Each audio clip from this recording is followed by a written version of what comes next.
प्रिय छात्रों, आज हम दक्षिणी अमेरिका के प्रमुख मरुस्थल घास के मैदान और जनजातियों के बारे में चर्चा करेंगे। दक्षिणी अमेरिका के ये देखिएगा मैप में एटाकामा मरुस्थल की पैटागोनिया की जो लोकेशन दिखाई रखी है। और आप आगे देखिए, इसमें झीलें भी दे रखी हैं। टीटिका का झील है और भी झीलें हैं। इन झीलों को ग्रीन और ब्लू कलर में पॉइंट में दिखाया गया है। अब अपन यहाँ पे चर्चा करते हैं सर्वप्रथम एटाकामा मरुस्थल।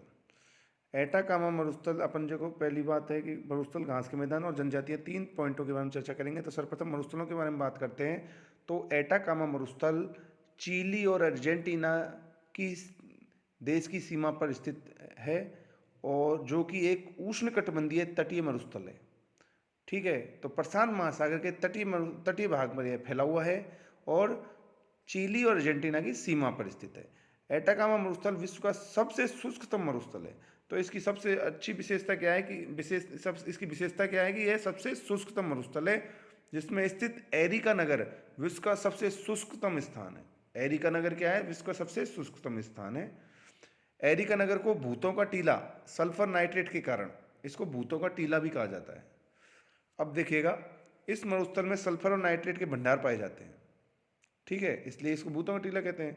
सल्फर नाइट्रेट के भंडार पाए जाते हैं। एटाकामा मरुस्थल विश्व स्तर पर तांबे के भंडार के दृष्टिकोण से भी महत्वपूर्ण है। यहाँ तांबे की मात्रा बहुत अधिक मात्रा में पाई जाती है। यहाँ की इकुंक्वी के समीप चिक्वीमाटा तांबा की खनन का महत्वपूर्ण क्षेत्र है।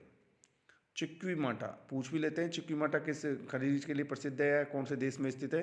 तो कहाँ है ये? चिली में।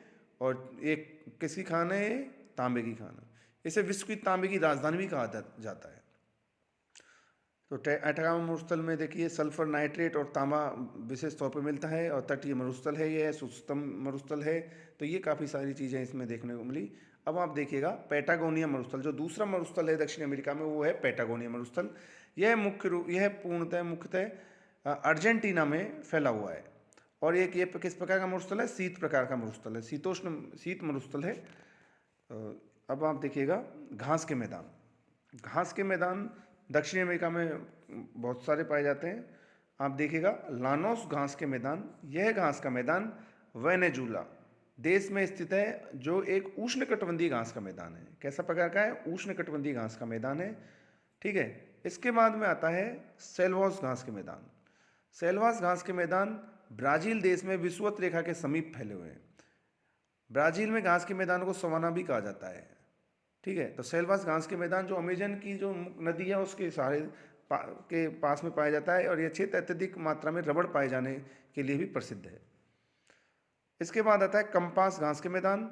यह घास का मैदान ब्राजील देश में स्थित है, जो एक उष्णकटिबंधीय क्षेत्र में स्थित घास का मैदान है। कैसा है? उष्णकटिबंधीय क्षेत्र का घास का मैदान है। और इसके बाद आता है ग्रान चाको। ग्रान चाको घास का मैदान बोल्विया और पैराग्वे और अर्जेंटीना की सीमा पर विस्तृत एक उष्णकटिबंधीय मरुस्थल है। तो ये अपन 4 तक पढ़ चुके हैं: लानोस, सेल्वास, कंपास और ग्रान चाको। इसके बाद में आता है पंपास घास के मैदान। पंपास जो घास का मैदान है वह शीतोष्ण प्रकार का घास का मैदान है और ये घास का मैदान कहाँ है? अर्जेंटीना का हृदय कहा जाता है इसको। गेहूं की खेती के लिए प्रसिद्ध है पंपास घास का मैदान। जिस तरीके से प्रेरीज घास का मैदान उत्तरी अमेरिका में प्रसिद्ध है गेहूं के लिए, इसी तरीके से पंपास घास का मैदान दक्षिणी अमेरिका में गेहूं के लिए प्रसिद्ध है। इस क्षेत्र में रेड जीना मृदा मिलती है। यहाँ गेहूं की अर्धचंद्राकार पेटी स्थित है। अर्धचंद्राकार पेटी कहाँ पाई जाती है? पंपास घास के मैदान में, अर्जेंटीना में।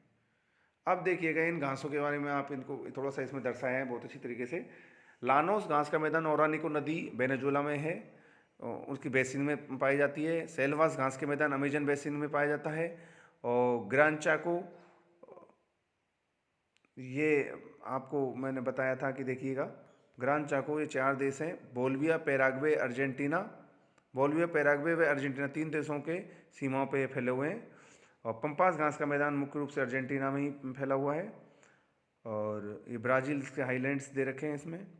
तो ये मैप है, काफ़ी इंपॉर्टेंट है। आपको मैप में दर्शाने के लिए आपको ये चित्र पता होना चाहिए। अब ये देखिएगा जनजातियों के बारे में चर्चा करते हैं। यहाँ पे हम जो दक्षिणी अमेरिका की जनजातियाँ हैं वो इक्वेडोर में है ओका जनजाति। यह दक्षिण अमेरिका के इक्वेडोर देश में निवास करती है ओका जनजाति। दक्षिणी अमेरिका की सबसे पुरानी सभ्यता माचू पिचू थी, जो कि पेरू देश में स्थित है। और सबसे पुरानी सभ्यता कौन सी? माचू पिचू कहाँ पे है? पेरू देश में स्थित है।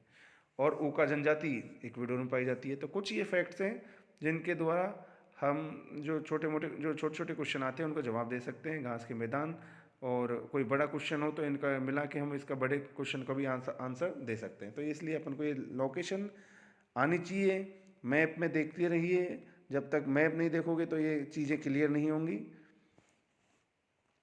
और कोई समस्या हो तो आप मेरे से संपर्क कर ही सकते हैं। धन्यवाद।